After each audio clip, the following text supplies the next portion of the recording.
Wyclef Jean, BKS1 Radio. Let's go. This is Essence Atkins, and this is BKS1 Radio. Hi, this is Melba Moore, and you're listening to BKS1 Radio. Yo, check it out. What's the deal? This the chef. Giving a big shout out to my peoples. Big KS, you already know what it is. Salute. What's up? It's your girl Monifa, and I'm hanging with BKS1 Radio. Hi, I'm Iyanla Van Zandt, and you're listening to BKS1 Radio. BKS Radio, baby. Hey, this is Jasmine Guy for BKS1 Radio. What's going on? This is Lamont Rooker, and this is BKS1 Radio.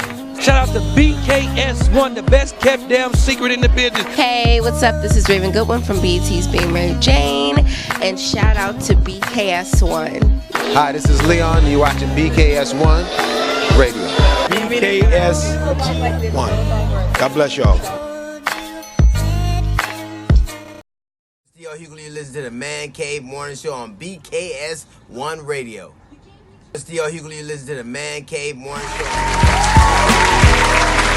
Good morning and afternoon, depending on what part of the world you live in.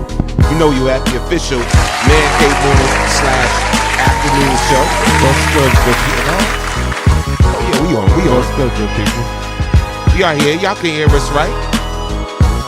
That's what's up. Do sign language today. That's what's up. That's what's up. Peace and blessings, y'all.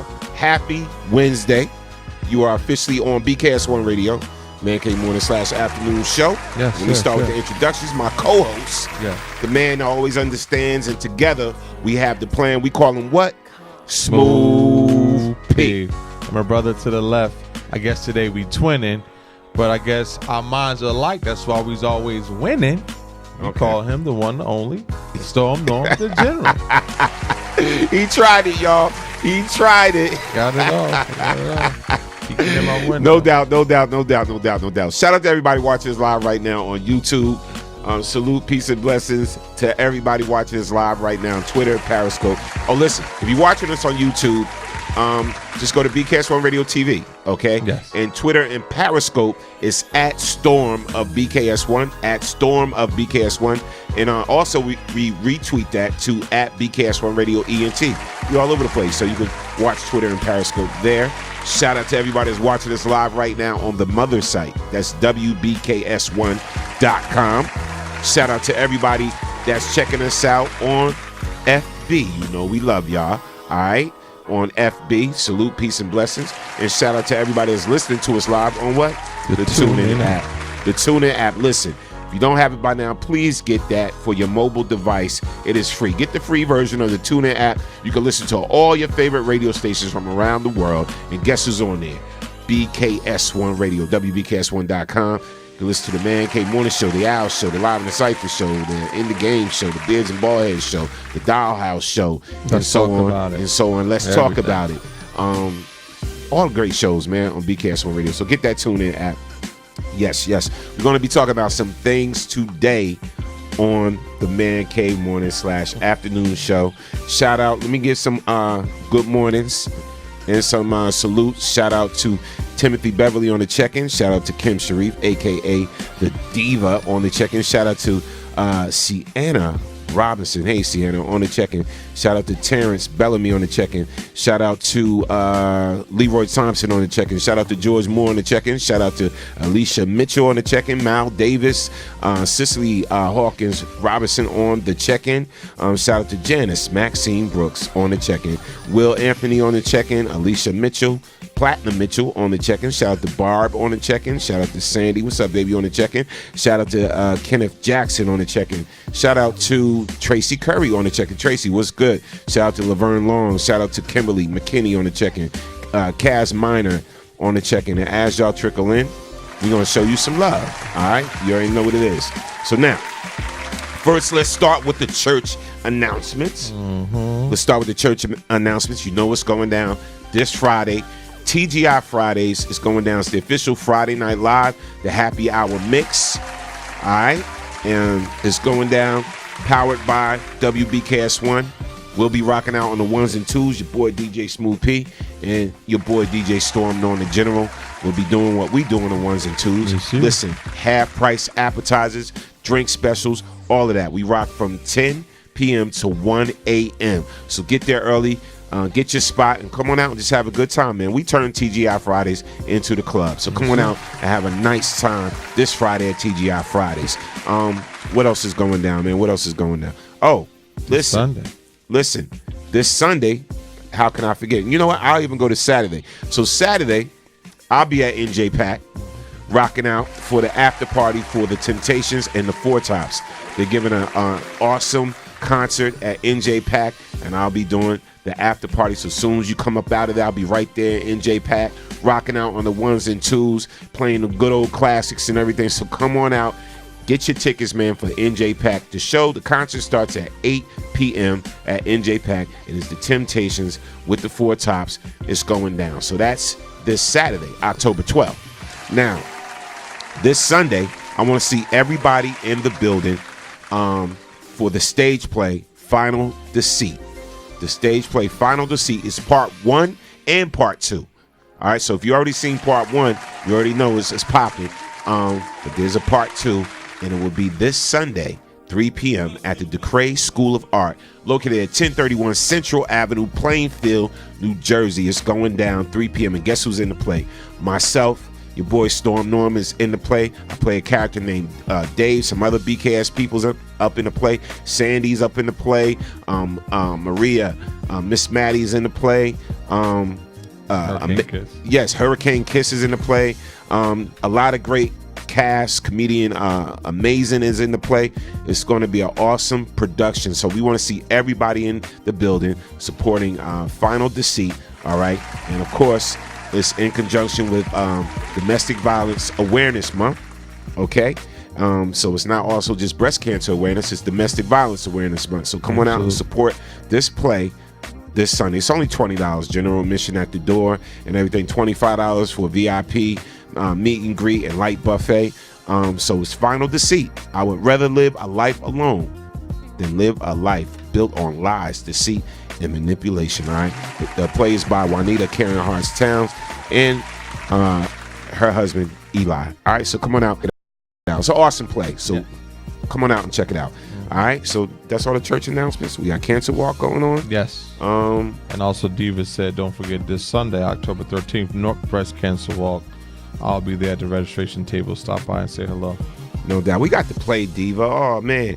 You want to miss the play at 3 o'clock, Diva?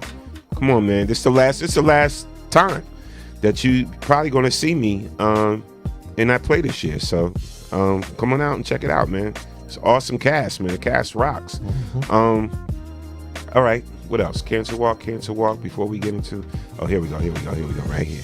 So don't forget this. This is October 20th. October 20th, yep. All Cancer Walk, October 20th. Registration begins at 7:30 a.m. Health vendors and health movement and more. Walk starts at 9 a.m. at Union Square, Elizabeth Avenue, and will end at the Veteran Memorial Park, 1 Front Street, Elizabeth, New Jersey. So once again, another Cancer Walk. A lot of walks. Let's get out there and support. Let's try to knock this cancer thing out. Support it all. Yes. Support it all. Yep. Definitely want to see y'all in the building for this play. Yes. Final Deceit this Sunday, 3 p.m. The doors open at 2:30 p.m. Now, let's talk about some things. So one of the topics we want to discuss today is, what's the reason you're not where you want to be in life? What is the reason you're not where you want to be in life? A lot of people, you know, are just content, are just complacent, but there's got to be some things that could be holding you back from where you really want to be in life. So we're going to talk about that today on the Man Cave Morning / Afternoon Show, along with a whole bunch of other stuff. All right, so where are we going to start? Let's start with DoorDash. Shout out to Ghost on the check-in. Ghost, I see you. Peace. We actually got, wow, this is disheartening because I just started using DoorDash actually. So DoorDash delivery driver shot dead in Patterson. Patterson getting off the hook, man. Any listeners from Patterson? What's going on out there? They're getting off the hook. Let's read this story. Oh, wow, female too. A woman making a DoorDash delivery in Patterson was shot and killed in her car Friday night. Petra Roden, 43, drove off after she was shot in the chest on Rosa Parks Boulevard near the Harrison Street destination around 10:20 p.m. Friday, crashing her car through a fence and into a shed, authorities said. Roden, who previously lived in Inglewood and more recently in Patterson, was later pronounced dead at St. Joseph's Regional Medical Center. Sad story. Go to run the clip. Let's talk about this thing. A family's demand for justice after a delivery worker was shot and killed in New Jersey. 43-year-old Petra Roden was delivering food for DoorDash when she was shot in Patterson. Police tonight are still searching for her killer. Our New Jersey reporter Anthony Johnson just talking to her daughter. He's live in Patterson tonight with our lead story. Anthony. Yeah, we're standing out in City Hall where they just ended an emergency meeting of the council. The police director also there, also the mayor, all talking about what's taking place here in Patterson. There were a couple of murders taking place in the city this weekend. And of course, the family of Petra Roden, they also came out here wanting to talk to the council and find out exactly what's happening. And everybody out here is calling for help. According to family members, Petra Roden had been a DoorDash delivery person for a couple of months. That was her main job, and she worked many different shifts.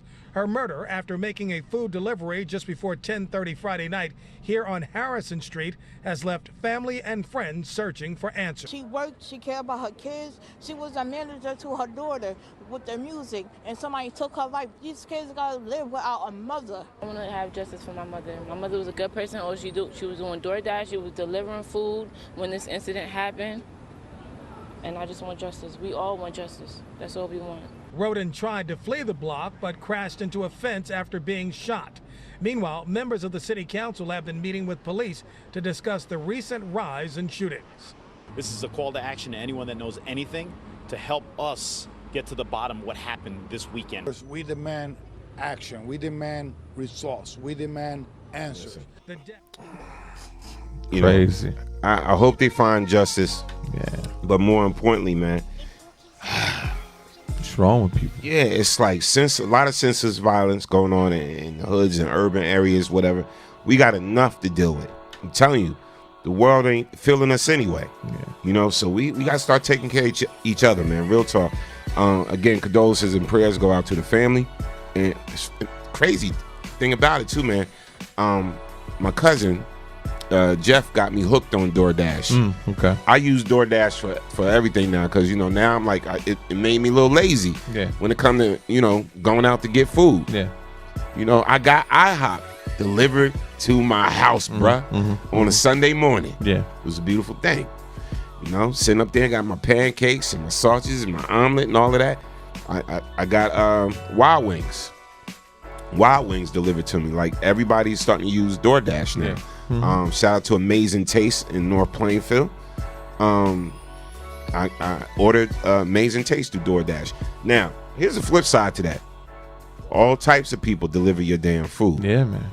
So what I suggest DoorDash do is, if you are going to register, if you're a business and you register with DoorDash, I suggest they make some type of sealed containers, right, to put that.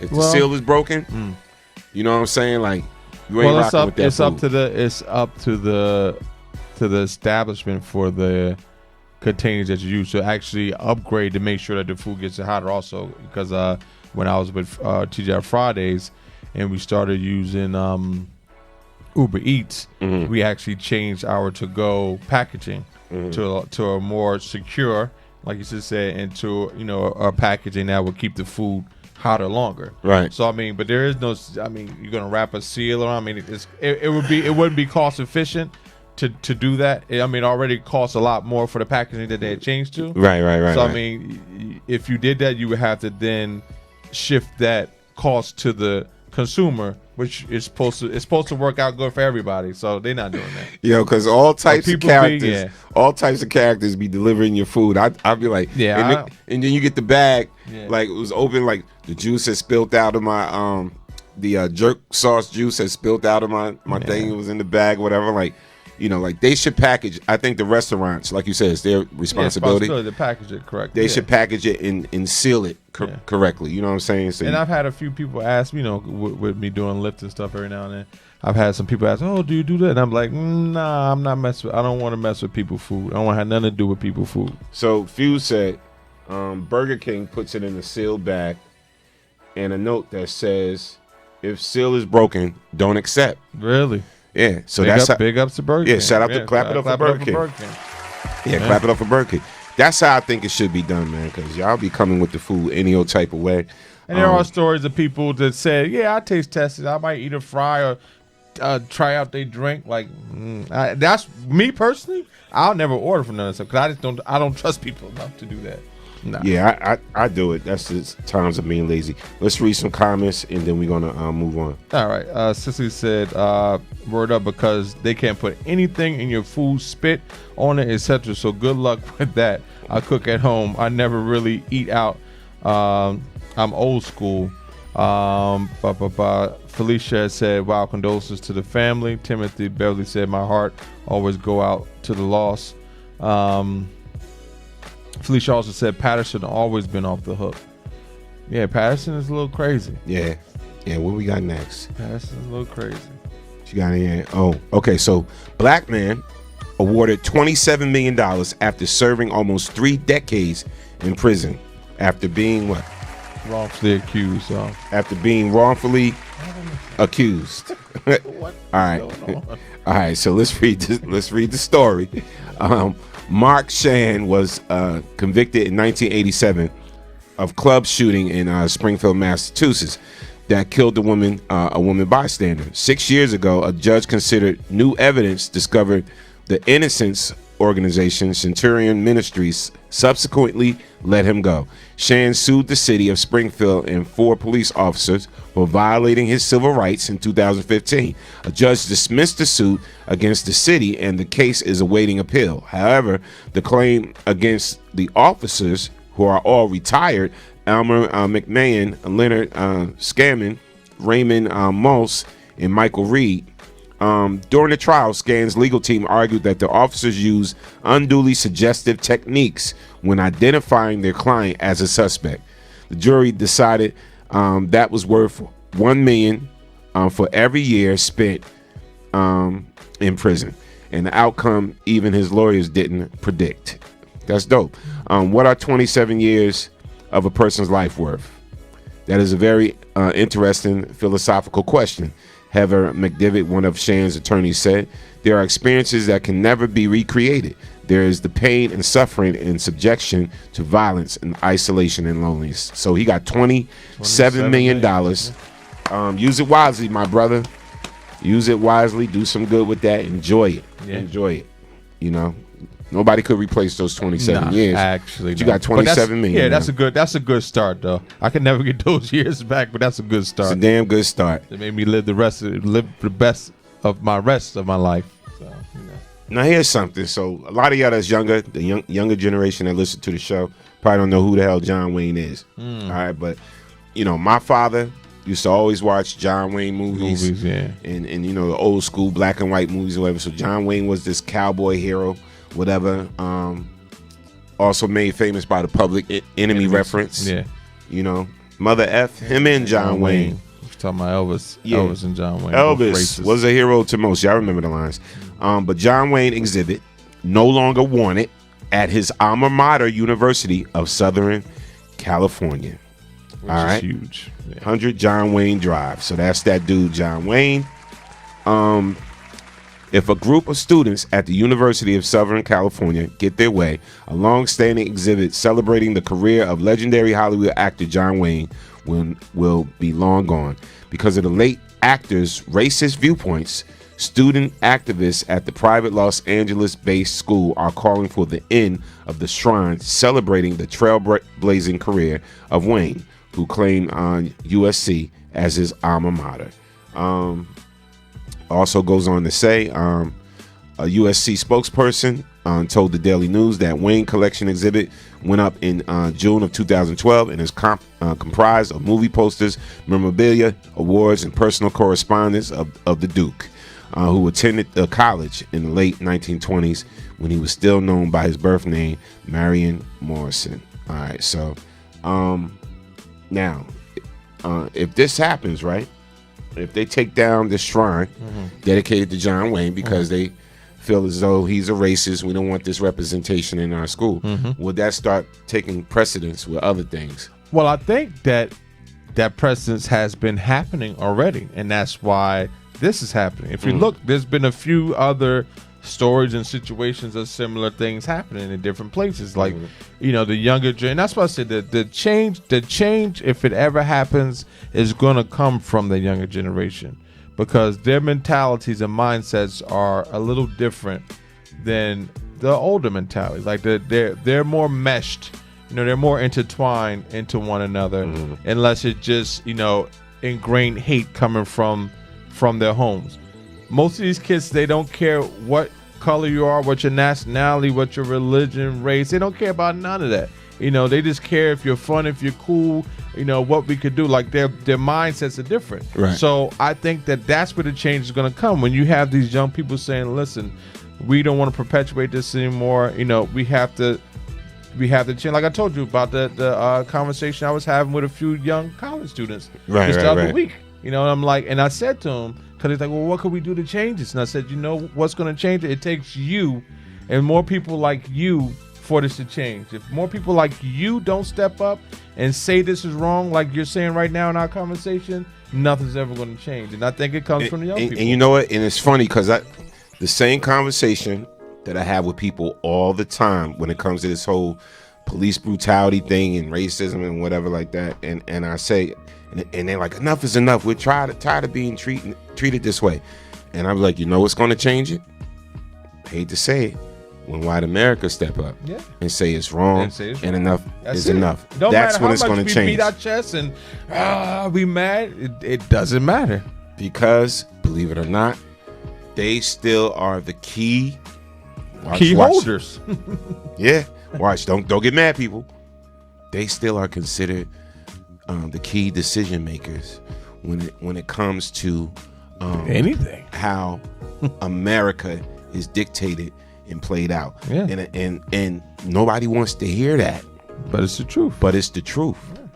Yeah. And nothing changed. Anytime we try to rise up and say this, enough is enough. This is this thing. Like, yeah. It falls on deaf ears. Yeah. But let one of them say it and mean it. Yeah. People gonna listen. Then you'll see changes start to happen. Changes. Yeah. Absolutely. Sad. But it's the truth. It's the truth. If you disagree, call in 646-233-1302. You at the Man Cave Morning /afternoon show. We're going to talk about some things today. I know we want to get to the Joshua Brown thing, and we're going to talk about that. We got to see what it is, because again, I'm seeing half and half. I'm hearing a C. I told you. You can't jump to conclusions. Now look, he was involved in drugs and blah, blah, blah, blah, blah. And he just got caught up in something and he got murdered. He got killed. Now other people are saying, even after some arrests are being made, that is still something going on. Something's not right. Too many coincidences. He was set up and they trying to silence. They tried to, the law enforcement tried to basically silence this brother. So let's talk about this thing. P, what you got? You got the story here? All right, let's go. Joshua Brown murder. 2 arrested and death of witness in Amber Geiger trial. Turn that No, I cut yours Oh, off. yeah, okay. No, but listen, Joshua Brown murder. 2 arrested in death of witness in Amber Geiger's trial. All right, Jaquarius Mitchell, 20, Michael Mitchell, 32, and Thaddeus Green, 22, traveled from Alexandria, Louisiana, to purchase drugs from Brown, police said. They drove all the way to Texas to buy some weed. Okay. All right. So it says 2 people have been arrested in connection to the murder of Joshua Brown. A key witness in the murder trial of former Dallas police officer Amber Geiger and third suspect has been identified. Okay. Michael Mitchell, 32, who officials say was the suspected getaway driver in the Friday night slaying, was arrested at a motel in Marksville, Louisiana, Tuesday evening.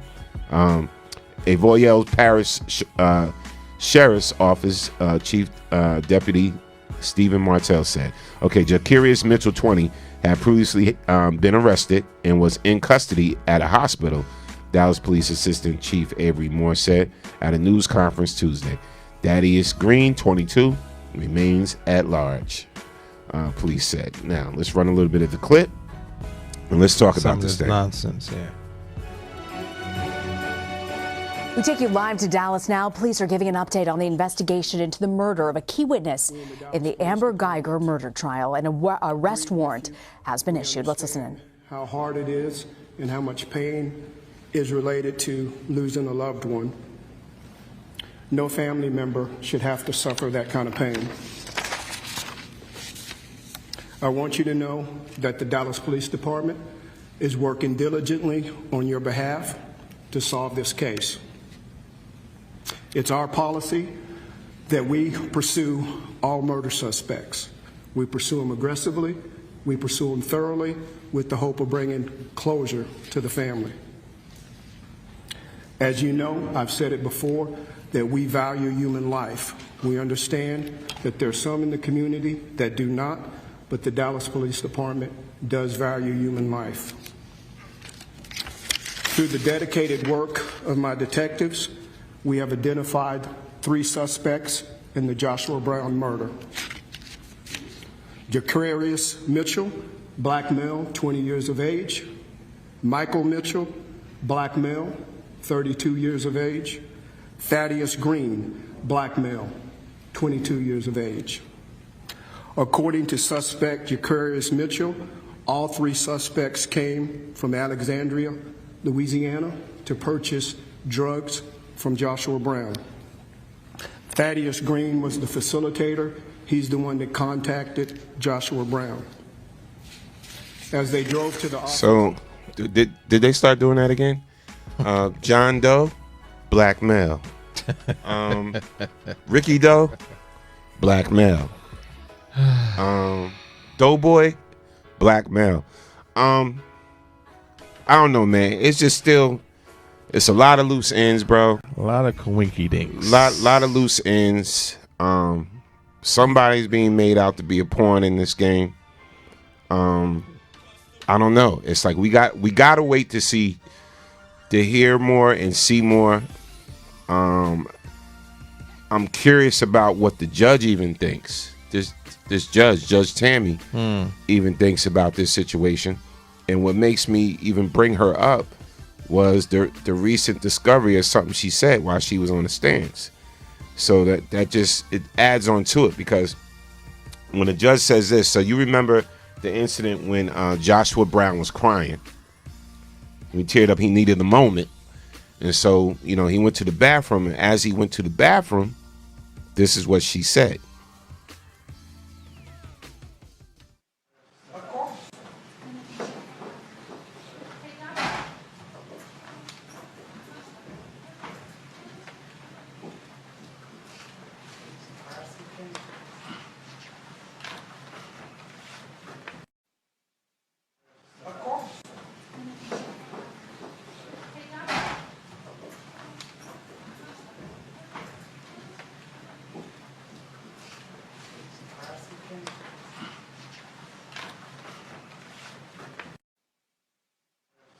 She said, I'm surprised he came. Now, what does that mean?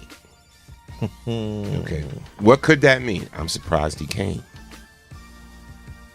There's a lot of different scenarios we could assume about what she meant by that. I'm surprised he came. I mean, our first thoughts is like, wow, with all the threats that's going on. That you know he was getting. I'm surprised he came.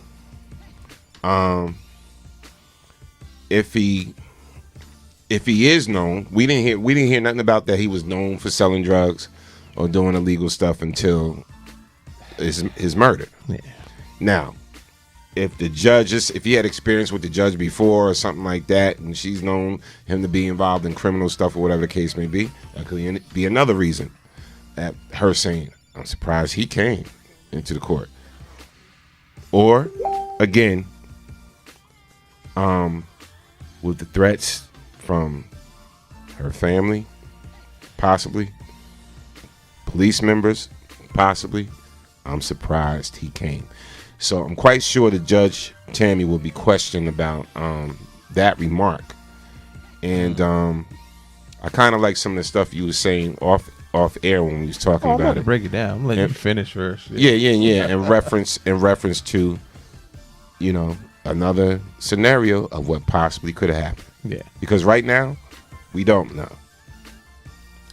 So I feel like the bamboozle is on, the banana in the tailpipe right now. For this narrative to come up now that this guy was a drug dealer, he was a weed dealer, big time weed dealer that got people traveling 4 miles across, country to meet up with him and blah blah blah blah. First and foremost, if this young man had been in any way, shape, form, or fashion deemed to be a drug dealer, he never would have made it to the stand in the case in the first place. Mm-hmm. The defense would have tore him up, and how his he's a drug dealer, and how could you trust a drug dealer? Blah blah blah blah blah blah blah blah blah. So the narrative that now he got killed in a drug deal gone bad. Now let's listen to the story that they're putting together. Brown and these other 3 gentlemen were meeting up for a drug deal that went bad. In the midst of the drug deal going bad, Brown was shot. He then also shot one of the other men. In the midst of all of this, while Brown is dying and the other guy is shot and injured, they take Brown's gun and put it in the car and drive off and blah, blah, blah. So, Brown goes to the hospital. He's pronounced dead. So now he's out of the picture. So now we, the police, who are suspected of, let me keep going. Okay. So now we, the police, go to investigate this. We go in his house, and now we find this massive amount of weed. We found 12 pounds of weed. We found TCB this, TCB that, and $4,000. So now we find all this stuff that nobody has proof that we found. Because one, Joshua's now dead, so he can't try to defend that. It's the police word against whoever else. And of course, who do they always believe? They're going to believe the police, right? So I say, knock it the F off. The story sounds like a fake Lifetime movie that y'all just try to throw together to cover your asses right now, because now this looks great for the Amber Geiger for her appeal. So now they could try to discredit everything that this star witness said, because how can we believe a dirty, low-down drug dealer over a police officer? A criminal element attached to him. So now all that he said gets thrown to the wayside because he's this low-down drug dealer now. So now they can use that in the appeal. Well, his word wasn't any good. He's a drug dealer, so he had to have been lying about what he said and saw about Amber. Okay. Like let's put the piece together. It's too many coincidences. So here's my thing. This is why I want to know more, because I'm wondering, unless you really had a witness to this situation, to him being shot and killed, because they had this elaborate timeline of everything that happened. Let's listen to the facts. Watch how the cop breaks down the facts. Hold on. value human life. Through the dedicated work of my detectives, we have identified 3 suspects in the Joshua Brown murder. Jacarius Mitchell, black male, 20 years of age. Michael Mitchell, black male, 32 years of age. Thaddeus Green, black male, 22 years of age. According to suspect Jacarius Mitchell, all 3 suspects came from Alexandria, Louisiana, to purchase drugs from Joshua Brown. Thaddeus Green was the facilitator. He's the one that contacted Joshua Brown.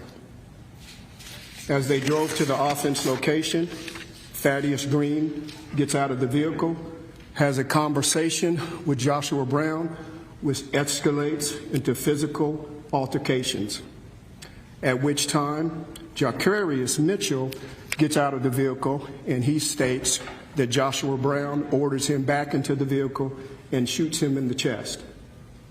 As he's laying in the vehicle, he hears 2 more gunshots. He says that Thaddeus Green shot Joshua Brown 2 times. According to the autopsy report, Joshua Brown was shot 2 times in his lower body. One was a through and through, and the other entered his body just below the spine, traveled upward, damaging vital organs. Thaddeus Green also took the backpack that Joshua Brown had, as well as the gun that Joshua Brown had. Michael Mitchell was the driver. He dropped Thaddeus Green off at an unknown location, and he took Jacarius Mitchell to Promise Hospital to receive treatment. He was later transported to Parkland Hospital, where he is currently in police custody. We will execute a warrant for capital murder on him today. We also received numerous tips as it related to the killing of Mr. Brown, and in that we executed a search warrant at Mr. Brown's apartment, where we confiscated 12 pounds of marijuana, 143 grams of THC cartridges, and $4,000 in cash. We have also issued capital murder warrants for the other 2 suspects, Michael Mitchell and Thaddeus Green. Yeah, they got a lot of details, man. Got too many details, man. It's a lot of details. Too many ducks in a row from some random shooting. Come on, where you get all this information from? Let's read some comments. Let's read some comments. Please. I'm about to read this. Okay, yeah, let me start here. Tracy said he was supposed to testify against 12 in another case, according to a news article I read. Sandy said, sounds a little suspect, but it could be real. I don't know. Kim Sharif Diva said, I don't know. Sounds suspicious to me. Phyllis said, this story behind Joshua's death is not sitting right with me. Sandy also said, I want to know what the family said. We have heard from his family and friends yet. Or we haven't heard from his family and friends yet, have we? Majid said, this is what I said. Let's wait for the facts. Sandy also said again, that could mean he's been in trouble with the law before, so she thought he was scared to testify, so she was surprised. I don't know. Tracy said, replying to Sandy, they did exclusive with Dr. Phil. It's supposed to be aired Friday or last Friday. Barb said because he wouldn't have stepped in court, period, subpoenaed or not. Tracy said, exactly. Timothy Beverly said, BS. We always accuse of wrongdoing when they want to discredit us. When we are the victim. Joshua was shot at 2 weeks prior before his testimony. That brother was in California and threatened to return to Dallas. Timothy also said Joshua crying during his testimony was fear. Kenneth Jackson says, as a former law enforcement officer, this guy sounds like he was a confidential informant who broke the rules by testifying against a cop. And then Sandy said, yeah, P, a little suspect. Yeah. Barb Gillian said, many white people in Dallas aren't buying it and making it known on the new social media outlets. Kenneth Jackson also said he had testified in another case Pam Washington said 121 pounds bud, 143 grams of THC, $4,000. Absolutely. Get out of here. They also said Gene and Bud in his apartment when he was shot. And then Timothy said BS, bunch of faces. Cicely Hawkins said, that's a drug deal gone bad. Sounds like the drug dealer tried to rob and the guy defended himself and shot the dealer. Well, okay. Here's my thing. All right. And again, more details need to come forward. We need to hear more. But at the same time, I'm kind of rocking with Joshua Brown's about to testify in another case. Exactly. Too. All right, so it's not just the Amber Geiger thing. Yeah. All right, so now against another police officer again, right? We don't do unknown we're not calls. answering unknown numbers. We don't do unknown calls. Yeah. If you don't want us to know you, we don't. That's fine. We don't want to know you. Yeah. We good. We good. All right. So here's my thing. They better check the police evidence lockup to see how much weed is missing from the police evidence lockup, and to see what else is missing from there. All right. Let's start there. 1. 2, this is why I'm saying, and I said before, even though, I know we're like, well, we can't trust them either, but sometimes they have found out a lot of things, and people, they were able to bring justice to a city or people. They really do need to get the DOJ involved in this.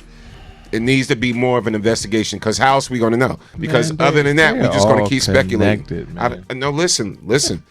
Law enforcement is law enforcement. We could think that, but the DOJ brought a lot of cases to light, bro, where African Americans got their just due. When they found out there was some wrongdoings and cover up by the police, DOJ uncovers a lot of cover-ups when it comes to the police, but they need to get somebody else involved. This is what I'm saying. Besides the Dallas Police Department, you cannot trust the Dallas Police Department is going to put together a thorough, honest, open investigation when it comes to this. So they need to bring in outsiders to handle this. Yeah. I like what Cicely said. She said, well, it probably was a setup by the cops to get him killed. And I said that too. I said, to make it look like something. Because like, oh, where the guys come from? I said, you don't think that these people have people on the streets that they shake up and got, like I said, they're informants for them, and they'll do whatever they tell them to do, because if not, that's their ass. I need you guys to do this, or it's going to be you. Either he dies or you die. You make your choice. What do you think is going to happen? And especially if they street people, they're going to do what they got to do. But the flip side is, oh, we didn't tell you that. We're going to come try to pick you up afterwards. But I need you to do this, or that's your ass. No doubt. Phone lines are open. You can call in 646-233-1302. All right. And again, if you got more comments on that, and please share them, put them in the chat. I'll check the YouTube chat in 1 second. And our question of the day is, what's the reason you're not where you want to be in life? All right. Right now, we're currently talking about Joshua Brown, who lost his life, who was killed. I just want to make one more statement before we move on. What I said, I want you guys to mark my words. It is now, what time is it? I can't see. It is a 12:53 on October 9th, 2019. The guy who was in lockup will mysteriously kill himself. Mark my words. He will commit suicide in jail. That will be the next story that comes out. Okay. We can move on. All right, that's what he said. I don't want nobody to mysteriously kill himself. Me neither, but it's going to happen. All right. Okay. Real quick, let's deal with your boy. All right, so let's talk about 45 real quick, because now there's a lot that's circulating when it comes to this whole impeachment thing. And now dude is basically saying that you are not going to impeach me. He's telling his whole staff to ignore anyone that comes to them about impeachment or asking for documents or whatever. He's basically saying, Wait, that's all the time. He's basically saying his own rules and laws. It's not going down. Oh man. So basically, dude, White House notifies House that Trump administration will not participate in impeachment probe. which it calls illegitimate. Oh, Yo, I'm laughing man. at this. White House says it won't comply with the inquiry. So basically, they're just saying, no matter what y'all do or say, there's not going to be no impeachment. There's not going to be no inquiry. Nah. We're not giving you no documents. I don't hear All right. you. I So don't shout hear out to Sean King. Sean King said, listen to me. The man just announced that he cannot be impeached and that he will not participate and is ordering his staff not to participate in the impeachment process. Our nation has pivoted away from a democracy to a dictatorship. It's not where we are going. It's where we already are. Just had this conversation with somebody. So what do they do? So everybody's saying Nancy Pelosi is moving too slow with this process. What they do is go and arrest him.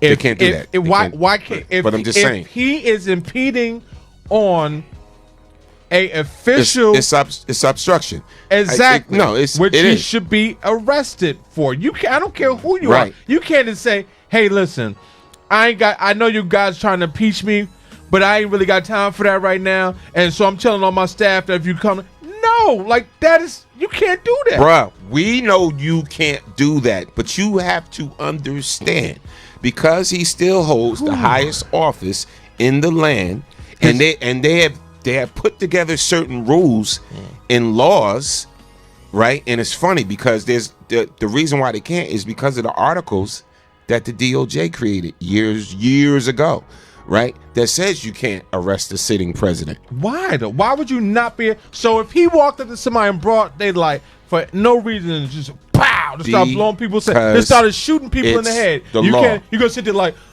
what do we do now? We can't arrest him. He's just Now, shooting people. We know him impeding the process Is against with the anybody law. else is called obstruction of justice, exactly. right? With anybody else, but again, he's the president and he's trying to get this off. Meanwhile, while he's trying to deflect from the impeachment, he's out there now trying to get votes. And guess who he's trying to cater to? Us.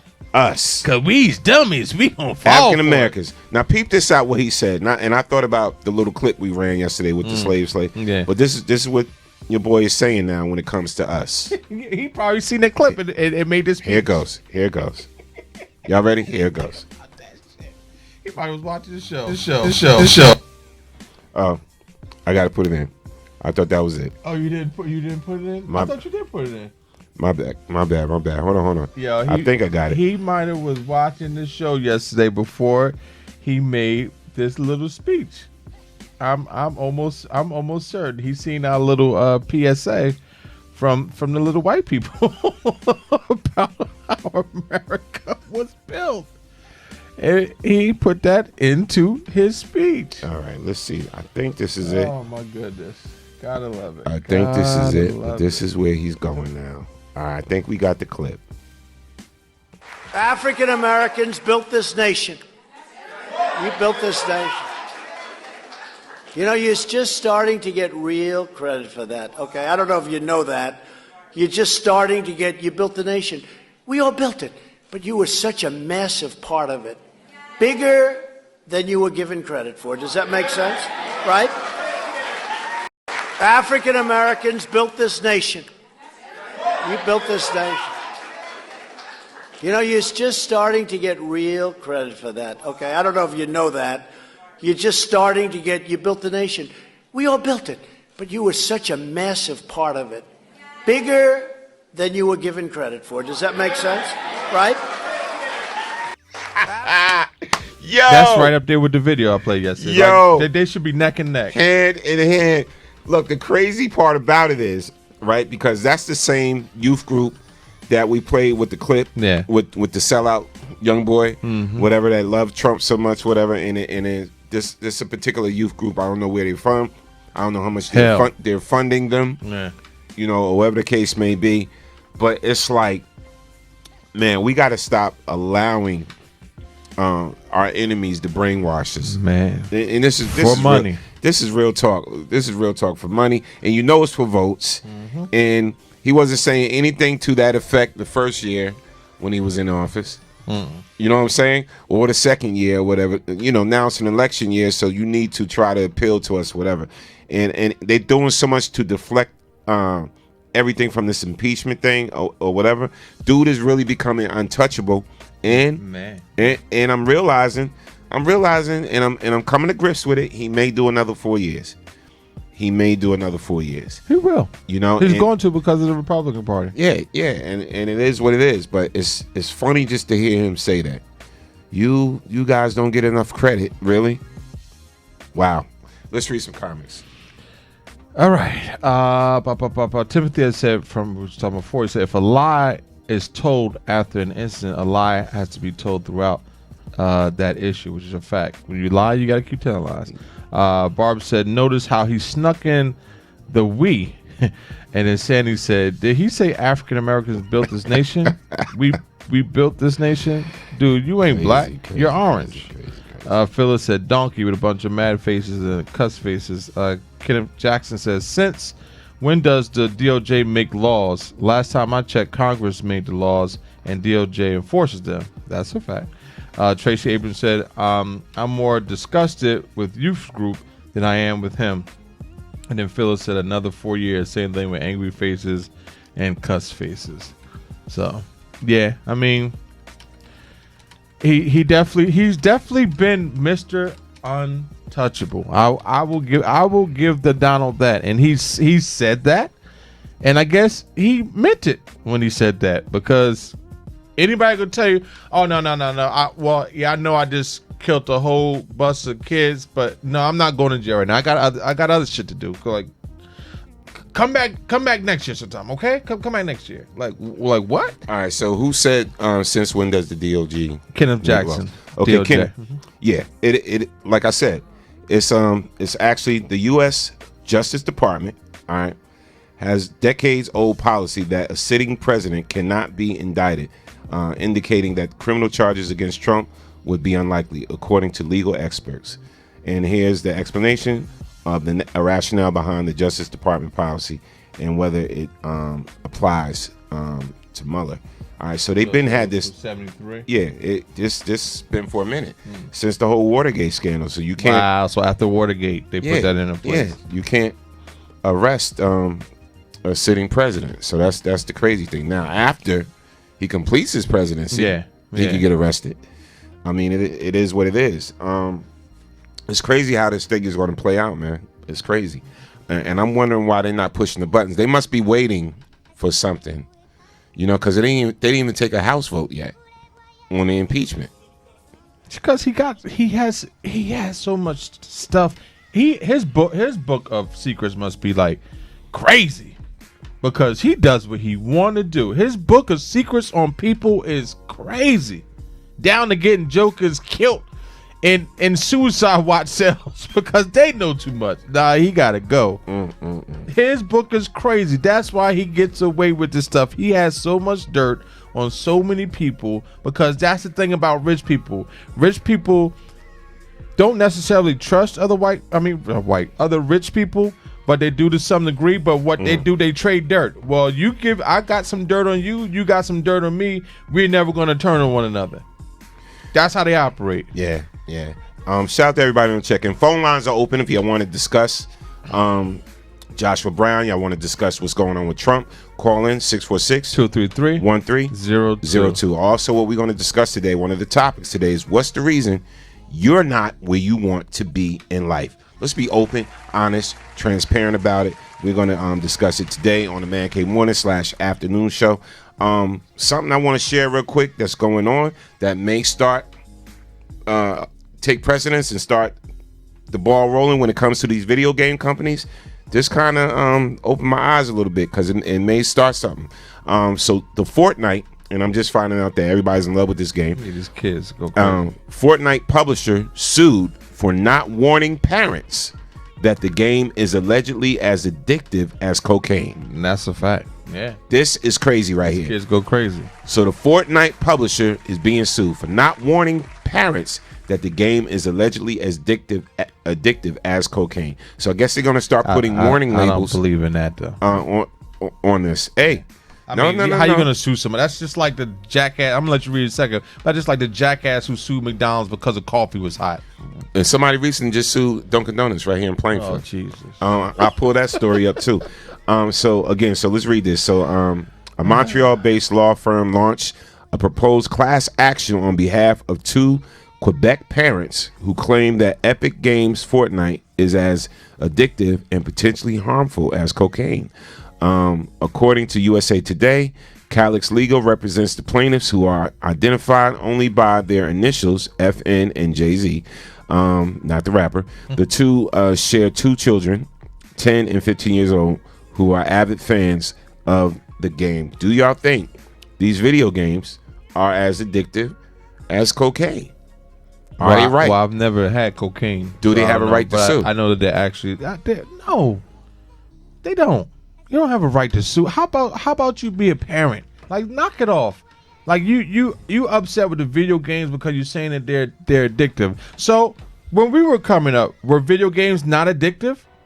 Have you never played video? I could tell you, I've sat there as a kid playing video games for like a day, like literally 8 hours playing a video game. So it's addictive. It is addictive because it's you want to win and you want to keep playing until you win. You want to keep playing. So should my parents have sued the company? No. My parents that came in there, like these parents said, "Are you still in that damn video game? Well, get off the damn video game and find something else to do." We know cigarettes are bad for us, right? Yes. So eventually they started putting a warning label on the cigarettes. We know. Are you going to die from playing a video game? You could. If you ain't eating and whatever. Yeah, well, if you that much of a jackass that you're gonna sit there and not eat, drink, and shit on yourself to play a video game, that's totally. You can't blame me as a video game maker for your stupidity, bruh. Or your parents' stupidity. I learned to put them damn games down. I remember I was addicted. You know how old I am. Yeah. I was addicted to the what's that called? Tekken. The fighting game. Yeah. Whatever. Well, that's the only kind of games I ever really liked was the fighting. Yeah. It was fun. And I would play them fighting games. I'd be like, oh shit, 4 hours then went by, 5 hours then went by. And they are addictive. Now, should there be warning labels put on these games? Well, there should be warning labels put on games now because they're very violent. There's warning labels put on sugar packets now. You know what? Yeah, like the fake sugar. Oh yeah, because it causes cancer. Equal and saccharin. And anything that's not sugar, all of those cause cancer can cause cancer. So but that's what I'm saying is that's a health risk. There's warning labels being put on our DJ equipment now because it's radiation. That is a health risk. If something is a health risk, yes.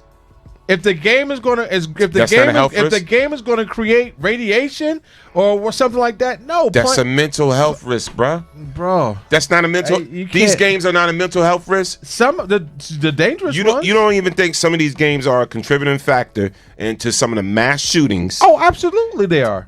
Yes, because they help desensitize children and adults to violence. So it should be a play at your own risk.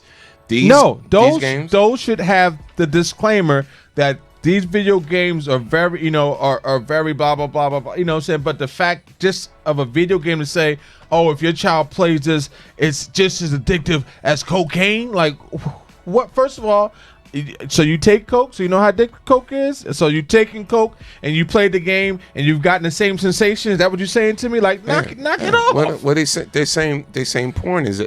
They're comparing porn with cocaine too, as well. They're saying porn is as addictive as cocaine, and they proved it.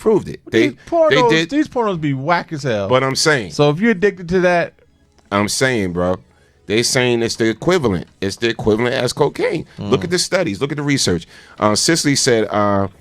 Cicely Robinson said, all games are addictive. Exactly. I play Xbox until 2 a.m. Sometimes because I want to win and get to the end, exactly. I had to get rid of that Xbox. But that's what it's all about. If it's a game and you're actually into it, you want to win. And you're going to play this thing until you win. So, but you're still saying there should not be warning labels on it? Well, that means you got to put it on every video game. Every video game is addictive. If you like the game, then but at least you're giving people a heads up. Some people just buy games; they're not thinking about that it's addictive, that it could possibly hurt the child. It can cause mental health issues and all of this or whatever like that. So now that we've seen cases where people then went out and shot up a school or whatever like that because they wanted to equal the same amount of number of kills that they got on their game or whatever the case. That's what I'm saying is different, though. It can attribute to mental health problems that probably were already there, of course. Yeah. But it can add on to it. So, but it's not just their problem. It's just like still with smoking. At least they're warning you, and this is protecting the company from lawsuits. So once they do that, now, listen, we already put this warning out. We put this disclaimer out that if you do too much of this, X, Y, and Z can happen. Well, Same thing with cigarettes. This is what I want to say. So they'll set a precedent if this happens. So if this happens, every video game developer in the nation better follow suit, because guess what? Everybody's going to get sued at this point. If that goes through, everybody's going to come up with lawsuits, and guess what? There'll be no more video games because they won't be able to absorb all of the lawsuits and fines. No, what will happen is the commission will make a law across the board. It's the same thing, just like with the sampling law with music, that if you were using samples before a certain period, you couldn't get sued. Yeah. Right?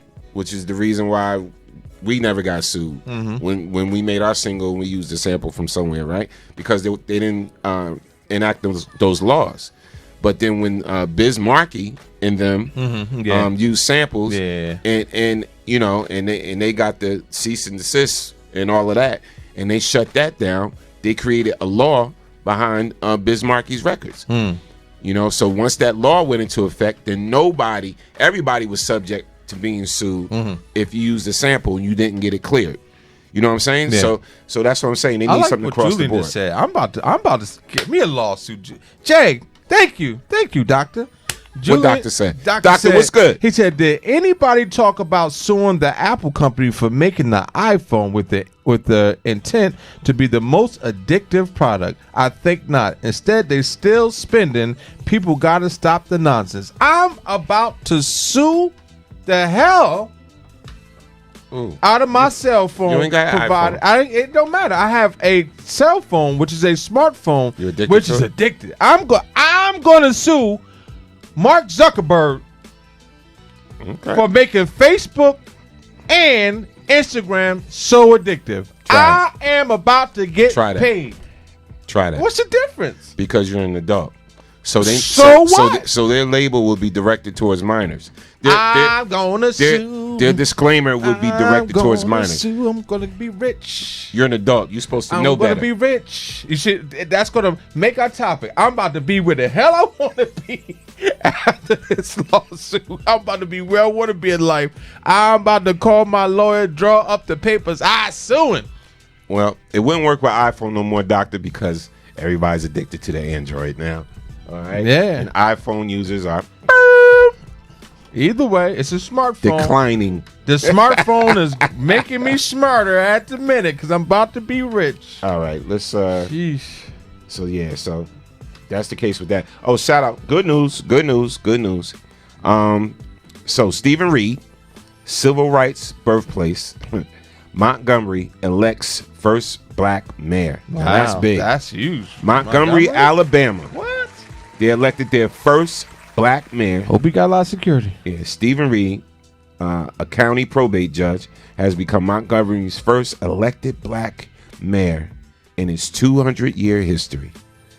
So in 200 years, they got their first black mayor. Clap it up. Jeez. Clap it up, people. The capital of Alabama, the city where the U.S. Civil Rights Movement was born, has elected the first black mayor in its 200-year history. Stephen Reed, a county probate judge, beat local TV station owner David Woods by a decisive majority to become mayor of Montgomery.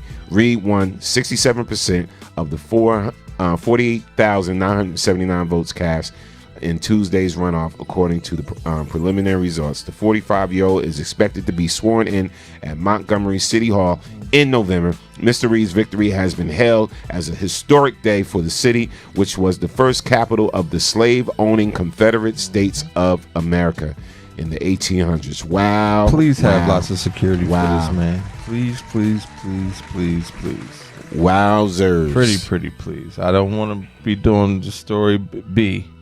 First black mayor such a gun down at inauguration. Like, you always putting that energy listen, out there. I'm not putting the energy out. That's that energy. I'm speaking laws of attraction. Reality. Yeah. I just said I hope it doesn't happen. I want him to have lots of security. Hopefully him or maybe somebody he knows watches this show and listens and says, let's make sure we got lots of security. I'm just speaking into existence what I don't want to happen, but I am speaking realities. Look at what we're talking about. In 200 years of their existence, this has never happened and or probably been thought about. Yeah. So the fact that it has finally happened, there are a lot of people who are pissed about it, trust me. Mainly, number one, the guy that he beat out. Yeah. Who probably is a racist. Yeah. So what happens? Get the good old boys. Oh, he think he's going to be sworn in today? No, he ain't. Let's get this man security. Another reason why, and again, about making history. So, again, speaking of Tyler Perry, so Tyler Perry's studio will include compound for homeless women, displaced LGBTQ youth, and sex trafficking victims. Wow. All right, so that would be the first for film studio. Wow. Yeah, for a compound. Wow, dope. So Tyler Perry Studios is the gift that keeps on giving. This weekend, filmmaker Tyler Perry unveiled his new jaw-dropping 300-acre space on the outskirts of Atlanta, Georgia, with all of the Black Hollywood in attendance. But it's not just the place where the haves and the have-nots is filmed. He hopes to open a portion of his studios to the less fortunate. This is deep. Yeah. Again, kudos to Tyler Perry, man. Definitely. All right. I ain't mad at his move. Yeah. More people of his type of stature and status like need to be doing these type of things. This is how we can heal also. Like, you know, when we stop trying to be inclusive and we have our own, we then can control the narrative of what we can and cannot do. And so when you have someone like a Tyler Perry who did this all on his own with no help from nobody, that's the biggest thing. He ain't got no partners or nothing in this. Like, he did this himself. I mean, of course there were others who helped in it, but he is the majority who did this. And like I said, you can't say enough for him for doing this, but we need to take this blueprint as a people and keep on doing the same exact thing, and then reach back and help the less fortunate like he's doing. He don't got to do that, but that's huge. You know, like, man, listen, Tyler for president. Yeah, clap it up for Tyler Perry. Yeah. Now, ladies, I know ladies gonna freak out about this. So the bride catches groom sexually assaulting the bridesmaid and marries him anyway. Wow. All right, y'all heard that? The bride catches the groom sexually assaulting the bridesmaid, marries him anyway. This is interesting because I want to know what y'all do. All right, so 2 days before his wedding, a 28-year-old Pennsylvania man allegedly sexually assaulted one of his future wife's bridesmaids before he was stopped when his wife walked in. People confirms. The People magazine confirms it. A probable cause affidavit states the alleged assault took place on August 30th after a day spent drinking and rafting on the Delaware River with the entire bridal party. The affidavit alleges Daniel Carney of Stroudsburg grabbed one of the bridesmaids while she was intoxicated, pulling her into the men's locker room at the Shawnee Inn and Golf Resort in Shawnee on Delaware.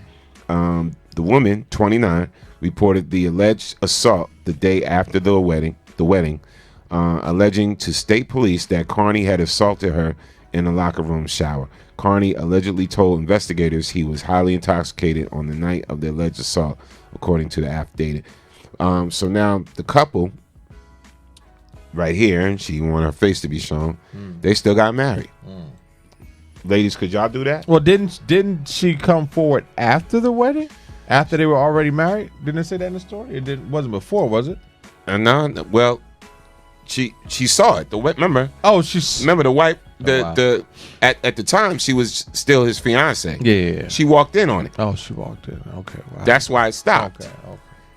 But she still ended up marrying the guy, even after, you know, everything that went down, whatever the case may be, because his excuse was, listen, I drank too much. I was intoxicated. You know, I wasn't in my right state of mind. Ladies, would you accept that? I'm curious. I could have used that excuse for my wife. I was just listening. My wife would commence to try to whip my ass. So you was drunk? And this and that, whatever, and this is what happened. Okay. You was drunk? Is there any females that would accept that? No. That would rock with that? Cicely says she already knew what she was. She already knew what he was about. Diva said, I read that story and the glossy thought was dumb B. Cicely said, wasn't nothing new to her. Flo Queen said, bride is wrong. Desperate is a mother.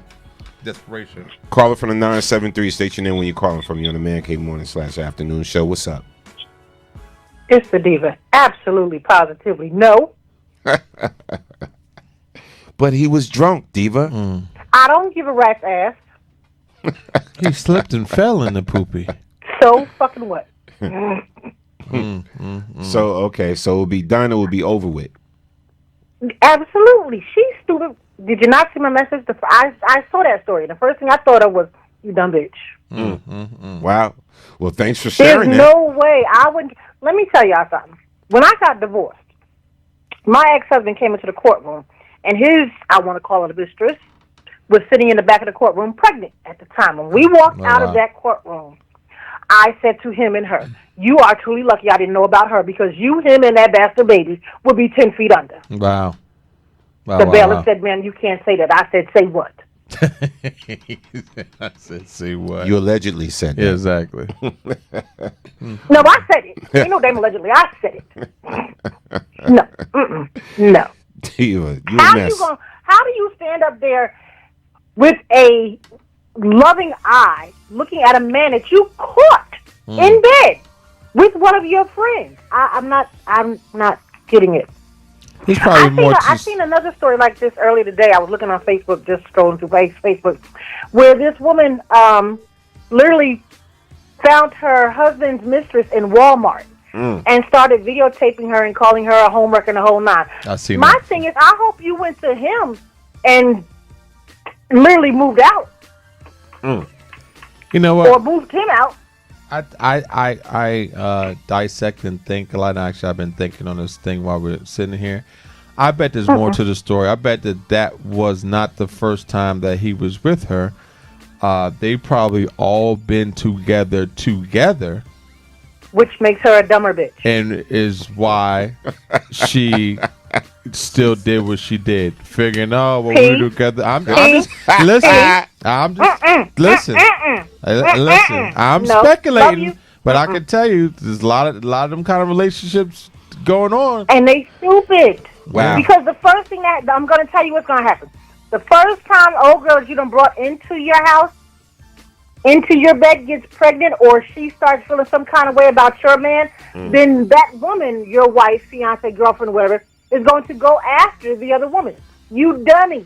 Yeah. No, you're right. You don't bring nobody else up in your bedroom. Absolutely not. And I knew she was white, because ain't no black woman going to do no shit like that. True indeed. Well, thanks for sharing your thoughts, Diva. We love you. Pete, I'm not talking to you no more. I'm just going to say that. That's right. All the chicken for me, Diva. All the chicken's for me. I'm just saying. Absolutely. And you know what? I'm off on Friday, so I can make the chicken for you Friday. All right, beautiful. We appreciate it. Okay. All No, right. Pete, wait, I'm sorry. Did I hear Pete say we appreciate? All right, Diva. Oh, wow. We'll talk to you later, sweetie. Wow. Bye. Let's see you. Flo Queen said no, because what he do to his wife when he's drunk. Okay. Cicely said, what about the woman that got raped? She still went to the wedding the next day. She's a bridesmaid. Yeah, I'm sure she did. Wow. Yeah. Crazy. Sandy said, hell no. Yeah. The bride is wrong? Saying for marrying him. Oh, the bride is wrong. Okay. Yeah. I'm sorry. I thought I was thinking the bridesmaid. Yeah. No, that's crazy. All right, so real talk. Okay, so lots going on with these animal rights people, whatever, they still putting blood on people's furs, man, and spilling paint on people's furs and stuff like that. So I guess Lil' Kim wasn't having it. Y'all check the clip out. Did Lil' Kim overreact? Should she had just kept it moving? What do y'all think? Here's a clip. Animals get electrocuted! Vaginally electrocuted! Little kids, stop wearing fur! Stop wearing fur! Stop wearing fur!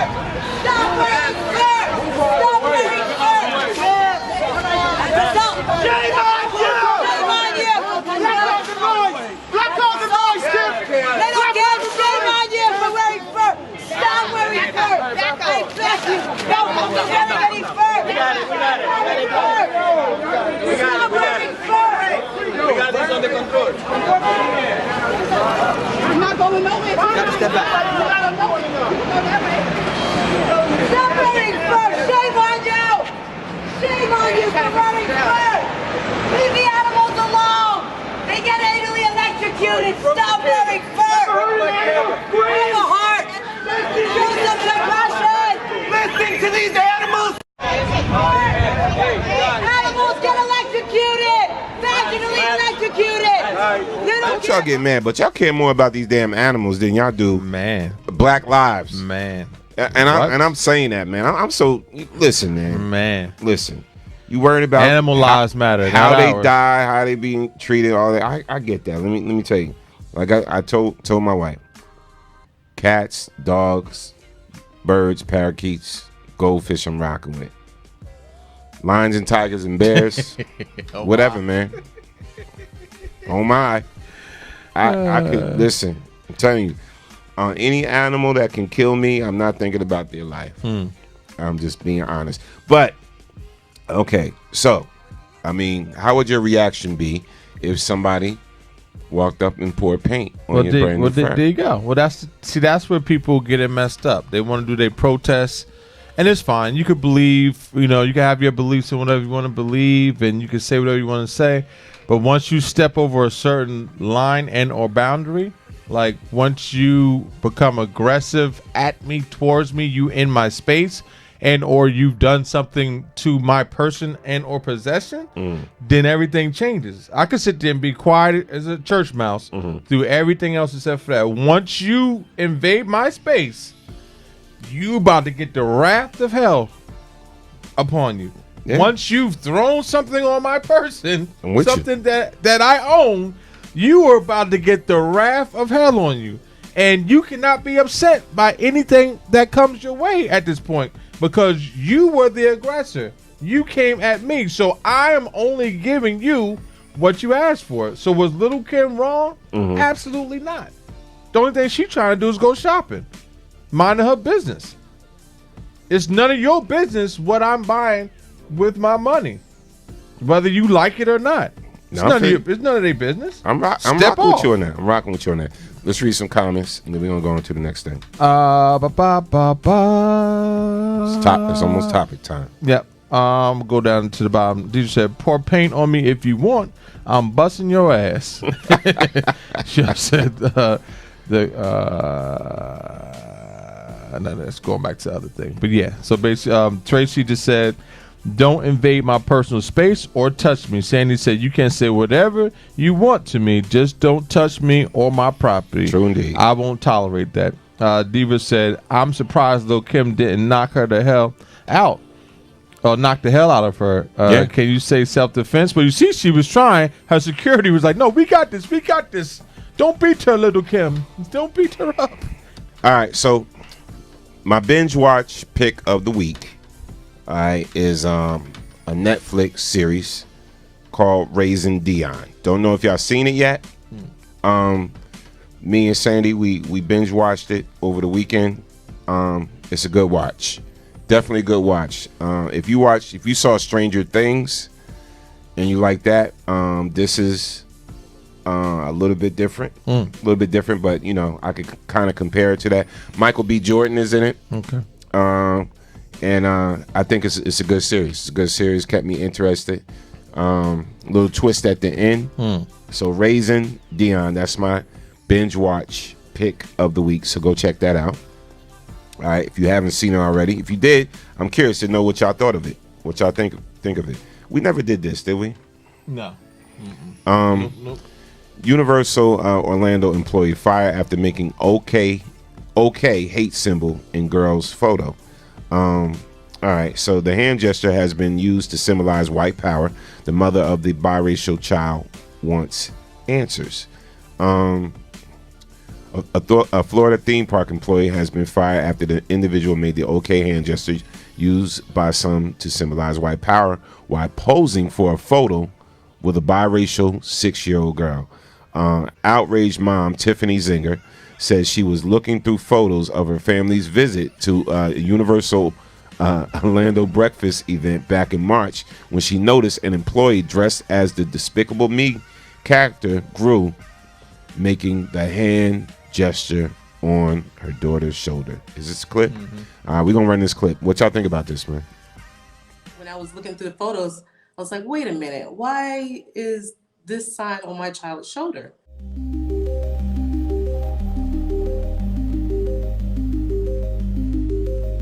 When my child had approached him, he put his hand on her as though he was just doing it regular. And as I was looking at the camera, he started to put the universal white supremacist hate sign on her shoulder.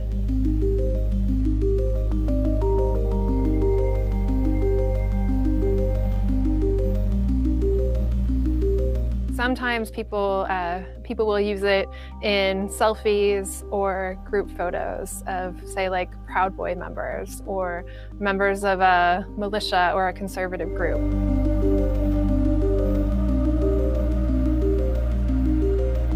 On the one hand, it can control a response that they can deny, but it also can signal their support for white supremacist ideas.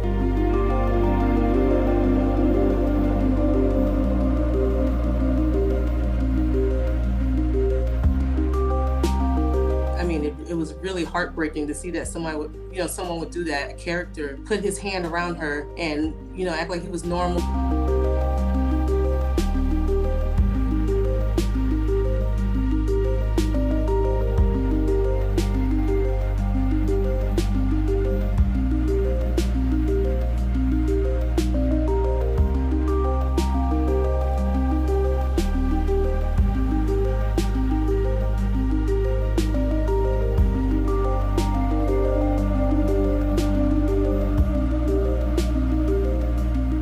Been emotionally distraught about it. I'm still pretty upset that someone felt that they needed to do this to children. When I was looking through the photos, I was like, wait a minute. Interesting, man. These are things I guess you got to look out for. But a place like that, a theme park where there's thousands of children, it's crazy. It's crazy. And because they work with children, you figure would think the screening would be I was about to say the same thing, P. Yeah, the screening process to hire these people, man. You got to check into their backgrounds, and it is what it is. It's the world we live in.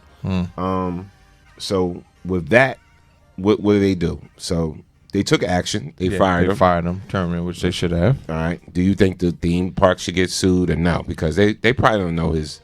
How do you really know somebody's beliefs? Well, you know what? It doesn't even matter. You fall under the liability because you are the employer, and it is your job to do this screening of all of your employees in some shape, form, or fashion. Especially when you're around predominantly children. There's adults, of course, that go there too, but the theme parks are predominantly for children. So there's predominantly going to be minors there, and the interaction is predominantly with minors. Right. So you as the employee, it is your due diligence that needs to be done to make sure that you're protecting these children and anyone that's on your premises. So absolutely, there is a lawsuit that could be had if they wanted to sue this place for that. Wow. Let's read some comments and let's keep it moving. Cicely, well, actually, I'll go back to your thing first. Cicely says, saw it last night. It was great. Phyllis said, great Netflix choice. Cicely also said, I'm a movie buff. She also said 666. Kim Street talking about not that, talking about going into this now, going into the thing. Yeah. Okay. Kim Street said, "Oh wow, he tried that and thought he would not get caught." Phyllis said, "I saw that with the hand gestures." Sandy said, "Wow." So she also said, "Who the hell don't know that I know you're no, huh? Oh, who the hell don't know that I know you're no? Come on now, you guys be around the entertainers you know." She lost the hell out of you, Dad. Who don't know that? That I don't know. Something mess around. No, actually, you know what you're saying? Oh, you're talking about? Don't know about the gesture. Yeah, maybe somebody said that they didn't know what that meant. Oh, okay. Yeah. But yeah, exactly. Like the mother said, he tried to play it off at first, just like dee dee dee dee. Then all of a sudden, he went and did the gesture when it was time to take the picture. Yeah. Basically saying, "I hate this little black child I'm taking a picture with." Right. So many words. Right. Yeah, basically. Yeah. So again, should Universal be sued, or Universal, they acted quickly once they found out about it and they fired them. Yeah. I mean, can you just sue a company like every time something goes wrong, or an employee for certain stuff? Personally, I mean, for certain stuff, yeah.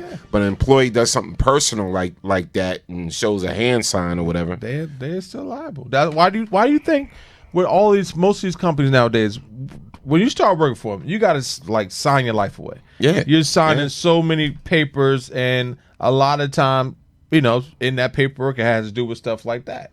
Saying that you can and will be terminated if you do X, Y, Z, because they know the liability behind it. They know that they, at the end of the day, are the ones who are, even though you did it, I'm liable because I employ you. Yes, I'm going to terminate you immediately, and I could even go after you for damages that I have to pay because it was actually you who did it.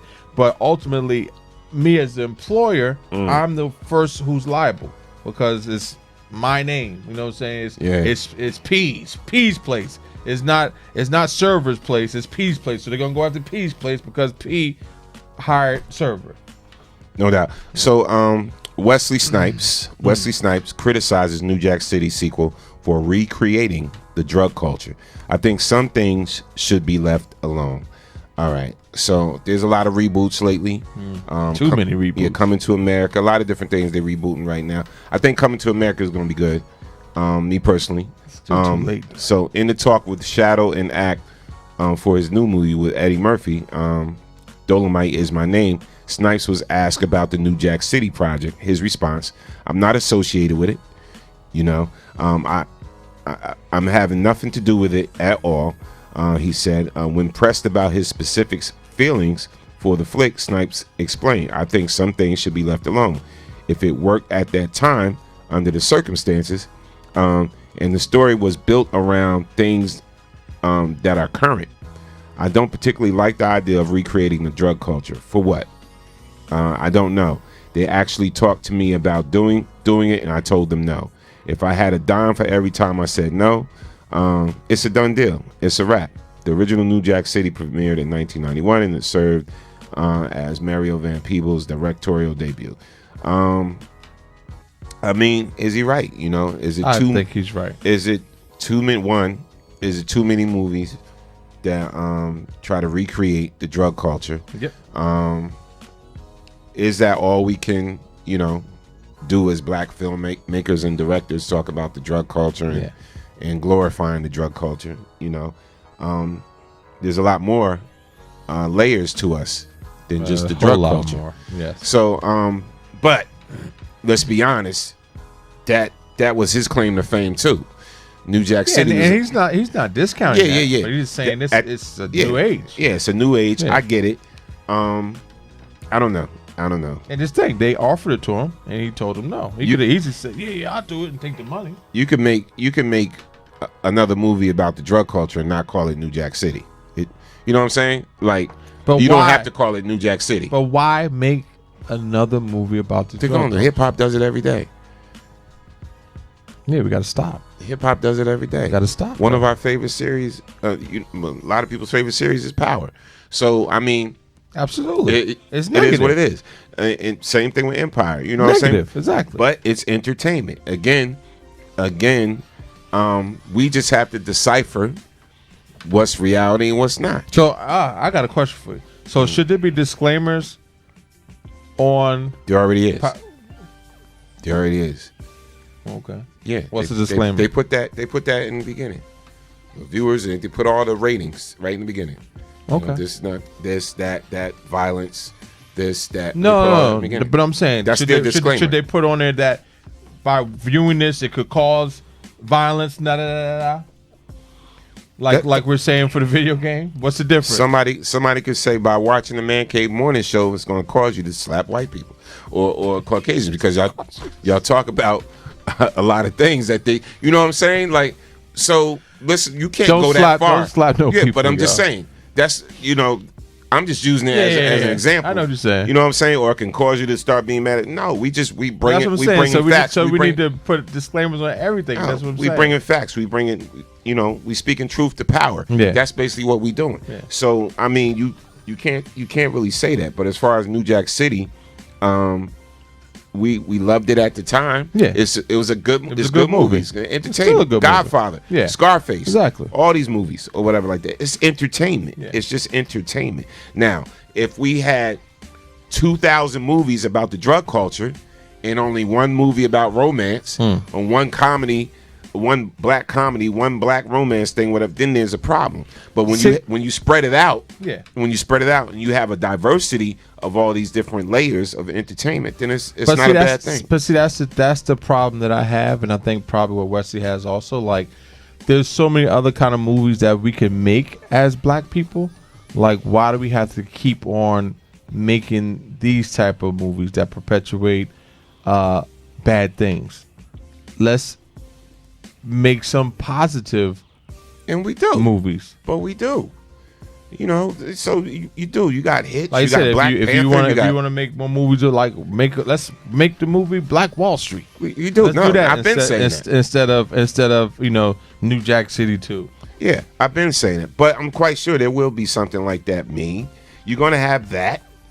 You're gonna have movies about crime. You're gonna have movies about romance. You're gonna have movies about drama. You're gonna have movies. It's that a diversity. The problem comes if there only is that. Yeah. You know, in our case, you know, we're so talented. It's not just that. You know what I'm saying? It's just in certain cases, and then certain people only make movies about what they see in their experience. So if that's all you're seeing, it's the same thing with hip hop. If you rhyming about drugs and violence and guns, and you're from an environment with drugs, violence, and guns, that's what you're going to talk about. That's all you know. Mm-hmm. You know? So, I mean, it is what it is. All right, let's move on into this thing. What's the reason you're not where you want to be in life? I hear a lot of people, it's funny, and people having heart-to-heart conversations about different things, and they'll come to me and they'll be like, "Oh, Norm, you know, man, I've been trying to do this rap thing, or I've been trying to do this music thing, or I've been trying to start this business, this restaurant, whatever. You know, what made you say you just going to do the media thing, or you know, you just going to do the entertainment thing, whatever like that?" And you know, and like, okay, you're doing it. You know, you're doing it. You're content, whatever. Now, listen, could things always be better? Of course. Any situation, something could always be better. But very few people get to wake up and do what they want to do. Very few people in life. And a lot of people's biggest problem, all right, is because, again, they don't believe in themselves enough. All right. So with that being said, what's the reason you're not where you want to be in life? There could be a lot of factors. All right. And let's start with some of these factors, because I know a lot of people would rather be doing something different than what they're doing now. Most people. Yeah, most people. You know, I'm quite sure a lot of y'all at a dead end job. Some of y'all, I ain't saying everybody, you know, or work for corporate America, you know, 9 to 5, and you're like, damn, I got this skill, I got that skill, I got this or whatever. You know, I'm stuck at making $18 an hour. Well, you can't even put it on dead people. There's a lot of people out there who make very good money, make a lot of money, and still not happy. Absolutely. Yeah. It's not even a monetary thing. You know, a lot of y'all, I already know a lot of y'all that listen to the show got a lot of different skill sets or whatever, and probably rather be focusing on your skill set. Yeah. Everybody don't have the luxury to, because real life kicks in. Yep. and you got bills and you got this or whatever. Now, if you allow it to stop you from your goals and where you want to be in life, if you allow the things that you don't have to stop you from getting the things that you truly want, then you could possibly be the problem. And this is real talk. So let's talk about this, and let's see whether y'all agree or disagree. So we're talking about what's the reason you're not where you want to be in life. All right. So number one, let's see if you agree with this. Your productivity sucks. Your productivity sucks. Productivity is often confused with hard work. Yes, you should work hard on what you're trying to accomplish. However, working hard and being productive at the same time is a whole different story. No matter how many hours you put in, as long as you're not working productive and getting things done, you're wasting your time. For example, if you're taking 3 hours of your valuable time to do something that you could have done in an hour, then you've wasted 2 hours. The only thing you're doing is delaying the process of getting big results that you desperately want to achieve. You agree with that? Yeah, agree with that. Yeah. All right, so that's number one right there. All right, one of the reasons you're not where you want to be in life. Your productivity sucks. Number two, you're overthinking. All right, overthinking situations is something that can really get in the way of your journey to success. Stop overthinking. It can turn a proactive person into a passive person without the person even knowing it. It can create unnecessary problems, and it slows down the process of your creative thinking. That's why you have to understand that things don't always have to go perfect or the way you want them to be. Sometimes letting go is actually a good thing. You can't always control the situation. However, you can control your response. The sooner you start to realize this, the faster you achieve your goals. So it might be your mindset that's holding you back from those great achievements. Stop overthinking it. If you're going to do it, just do it. All right? So let's go to number 3. You're too attached to the vision. Listen to this. You're too attached to the vision. People always tell you to have a vision for your life. What is it that you want to achieve in life? When you have vision of what you want to accomplish, then no matter how hard the struggle is to get past an obstacle, you'll find a way. However, getting too attached to the vision can make you forget about the journey, because always comparing yourself to where you want to be in 5 years with where you are right now can be really demotivating, since you're always remembering yourself that you still have so many things to accomplish. This can make you doubt yourself and makes you forget about all the things that you already accomplished. All right, you're too attached to the vision. I get that. And before we go on to number 4, let's read some comments from the chat. All right. Start with sister. She said, most of the time it's kids. She also said, but me and my kid's father just switched roles. He got his dream job. Now it's my turn. He has my daughter now, and I'm about to do me and get my dream career. Diva said, I have to admit, I am the reason I some not where I should be. First, it was my fear. It was my fear of failure. I am a overthinker, and I must admit, I think I said it before. I'm afraid it will not be done the way I need it to be done. Yeah, that's it so far on that. True indeed. If you're just joining us, we're talking about what's the reason you're not where you want to be in life. All right, and we're reading some bullet points off of some reasons that possibly could be affecting you. All right, and we're giving you 5 reasons why you're not where you want to be in life, and we're on number 4. Number 4 is not taking enough risk. Man, scared money don't make no money. Yeah. That's a true saying. Yes, You're sir. not taking enough risk. Stop being scared. Stop letting people tell you that the only way to succeed in life is that you have to have a 9 to 5. Yes. Mhm. That is not the only way to succeed in life. Look how many major multi-millionaires and billionaires, all right, they took risk. They took a gamble, all right? You want to become successful, right? Then why are you taking actions in life that will set you up for a mediocre life? It's great that you started on your journey to success, but that doesn't mean that you're already there. There isn't one successful person on this planet that became successful without taking risks. Trying to become successful is not something you can do from your comfort zone. You have to make risky choices, hoping that it will turn out for the better. Taking risks is a part of the journey to achieve success. Not taking risks is avoiding the opportunity for personal growth and achieving the maximal potential of your life, and therefore holding yourself back from big achievements in life. So not taking risks could be holding you back. That's a big one. Yeah, because you're scared. Scared to take that leap of faith. Yeah, that leap of faith, man. Jump off that ledge sometimes and see what's there for you. Whatever. I know I'm happy. I'm not looking back. Like, I'm not looking back at all. I'm good.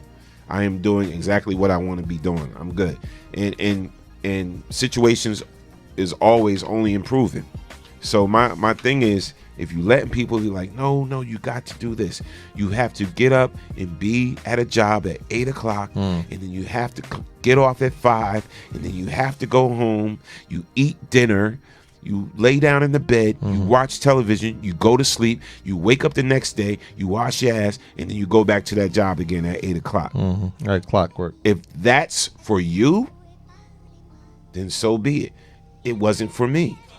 It's not for me. Why?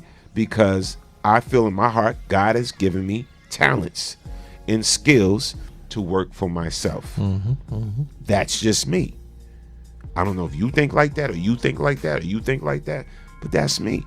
So if you're scared because you don't want to break the norm, no pun intended. No pun intended. Exactly. If you're scared, then okay, then reaching your full potential, maybe it's not for you. And that's sad to say. Reaching your full potential because you're a talented person or whatever, if you're scared, it will never happen. All right. So let's go on to number 5, the last one on the list. All right. What's the reason you're not where you want to be in life? And number 5 is you're in the wrong environment. You're in the wrong environment. I know we all heard the famous saying by Jim Rohn about being the average of the 5 people you spent the most time with. However, just because you've heard it too often doesn't mean you actually did something with it. If you find yourself in an environment that doesn't support, motivate, and inspire you to become the best possible version of yourself, then change your environment. The sooner you understand that these people hold you back and that you need to surround yourself with the exact opposites of these people, the faster you get the point where you want to be in life. The faster you get to the point where you want to be in life. And it's a good thing to take some time to reflect on how your journey has been so far. If you feel like you deserve more than what you currently have achieved, find out what has been going well. But most importantly, find out in which areas you could improve. Be honest with yourself. When you know that to improve, you can work efficient and precisely on the things that are holding you back, because always keep in mind your current situation isn't going to be your final destination. Exactly. It's up to you which path you'll take in life. And this is true. You know, what things people are not honest. Some people think they're just great at everything. In actuality, they're not, because if they were, they would be a lot further in life, right? A lot of people don't feel as though they have to improve. I see people come here all the time. They got all the tools laid out here to do whatever. They don't take advantage of it. And they want somebody to do it for them. All right. And then because you're not doing it for them, they think you're the bad guy. Because you're not pushing every button for them, because you're not leading them by the hand or whatever like that. Oh, no. Come here. You're going to get the tools, and I'll show you. But if a year and 2 years and 3 years go by and you're still asking the same questions, how do I do this again? How do I do this? I'm like, you've been watching me do this for years. What's the problem? Like, what's up? So certain things, everything ain't for everybody. And I realize that everything is not for everybody. But if you come to me and you say that this is what you want to do, and you're not trying to be the best at it, or try to improve and learn more things surrounding what you say is your passion and your craft and everything like that, then you can't blame nobody else. You can't get mad at me because you're not where you want to be at a certain place, and because I'm doing X, Y, and Z, and people are not asking you to do X, Y, and Z. You can't get mad at me for that. That's you. You could be doing the same thing or whatever, and I see that a lot, So again, let's go over 1 through 5. Number 1, your productivity sucks. Your productivity sucks. Number 2, you're overthinking. Number 3, you're too attached to the vision. Step back, let it go sometimes. Take a breather. Number 4, you're not taking enough risk. And number 5, you're in the wrong environment. You're in the wrong environment, man. You need a supportive environment. A supportive environment, and an environment where you can be productive, all right, and expound on your ideals and your creativity. All right, so hopefully somebody heard some of these things and realized, okay, this is what I need to start doing to get my stuff together, or to go in the direction I need to be going, all right, in order to achieve your goals. Let's read some comments and then we're going to be out. Yep. Got 3 from Sister. She said, I want to find my passion. Excuse me. Anybody can have a job. And she also said, the wrong environment is correct. I live in Frederick, Maryland right now. And I'm originally from New York, NYC, Manhattan. But this place is not the place to help me be where I need to be. So I'm about to move from here at the end of the month. I need to be in a place where I can use my skills. Salute you for that. But that's a big one right there too. Moving, like a lot of people are so afraid to move, but sometimes for your dream, you have to do that. Right. You have to change your environment and move to a different environment. But that's a huge step, and most people are usually comfortable where they're at and not willing to take that move. So kudos to you, Cicely. True indeed. Yeah. Listen, man, we want to thank everybody for joining us today on the Man Cave Morning / Afternoon Show. Another great show. Yes. We'll be back tomorrow. A lot of things are popping off this week, so make sure, too, if you're in the area, all right, come on out to TGI Fridays and rock out with us for the happy hour mix. On Friday. Yes. Goes down the official Friday Night Live from 10 p.m. to 1 a.m. Music powered by WBKS1. On the ones and twos, rocking be your boy DJ Smooth P and yours truly DJ Storm on the General, and it's located at 1315 Centennial Avenue, Piscataway, New Jersey. That's 1315 Centennial Avenue, Piscataway, New Jersey. So that's popping off this Friday, and that's from 10 p.m. to 1 a.m. Don't forget Sunday, man. Listen, I want to see y'all in the building. Yes, I'm in a play. Shout out to Sandy, she's in it as well. Maria, Miss Maddie, and Hurricane Kiss from the R&B group Allure, and comedian Amazing, and some other great cast members. Written and directed by Juanita Karen Hart's Town. All right, it's called Final Deceit. The play is going to be this Sunday, 3 p.m. Tickets are only $20 general admission at the door. All right, Final Deceit, the stage play. All right, and it's definitely in correlation with Domestic Violence Awareness Month. Okay, which October is, as well as Breast Cancer Awareness Month. All right. Final Deceit, the stage play. I would rather live a life alone than live a life built on lies, deceit, and manipulation. The play is going to be at the Ducray School of Art. All right. Located at 1031 Central Avenue, Plainfield, New Jersey. It's this Sunday, y'all. Starts at 3 o'clock. Doors open at 2:30. Get your tickets, man. Come on out and support. All right. And see your peoples rock out in Final Deceit, the stage play. All right. So come out this Sunday. Want to see you all. Who else is going on? I told you. NJ Pack. That's where I'll be at Saturday night, rocking out for the after party at NJ Pack for the Temptations and the Four Tops concert. You haven't got your tickets, come get your tickets, man. You know it's gonna be that nice old school flavor. You're gonna hear that good music, that real good music that we all grew up on and everything. And then right after that, as soon as you enter out of that theater, I'll be right there rocking for the after party. You can get your groove on and everything and just enjoy yourself and have a good time and everything. So that's where I'll be Saturday night, and that's October 12th. What else we got popping? Tomorrow is the gala, the Rutgers Gala at Express North. Be rocking out there too as well. Working there. We working, man. We working. Got a lot of things going on. So make sure y'all just support and rock out with the squad at BKS1 Radio. Yes, all right? sir. So again, we appreciate you all. You know what we say. This show is never about us. No, because it's always about you. Because you are the next best kept secret. And we love you guys. And there's not a damn thing you can do about it. And that's No, real talk. that's We real love talk. you, man. We love y'all. You love it. Peace and blessings. We out there.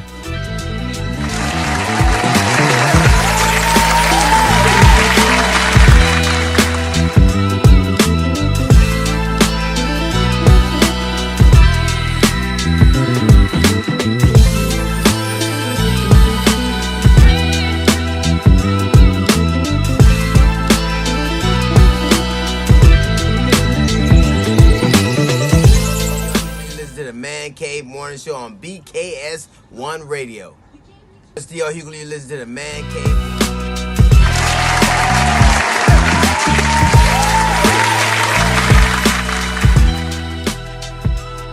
Yo, this is Chris Spencer, and you're on BKS1 Radio. It's your girl Chanel, BKS1 Radio, and I'm here with the beautiful Garcelle Bouvet. I'm paying you later.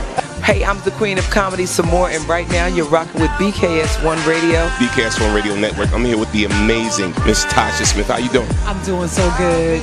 Thank you for coming out. Yes. I really appreciate it. Hello, Denise Boutte. Hey, what's up? Shout out to BKS1 Radio. See you soon. Brick City's finest, J.D. Williams. I'm in the Savage Podcast Studio, chilling at BKS1 Radio. BKS1 Radio. I'm here with the legendary Mr. Dick Gregory. How you doing today, sir? Fantastic, brother, and thank you, and thank you, and thank you. This is Essence Atkins, and this is BKS1 Radio. Jamie Foxx, BKS1 Radio. What's going on with you? Storming on. This is George Dr. Funkenstein Clinton for BKS1 Radio. They be doing the dog, y'all. Yo, this is Chris Spencer, and you're on. Big happy birthday shout out to Cicely. Cicely birthday Friday.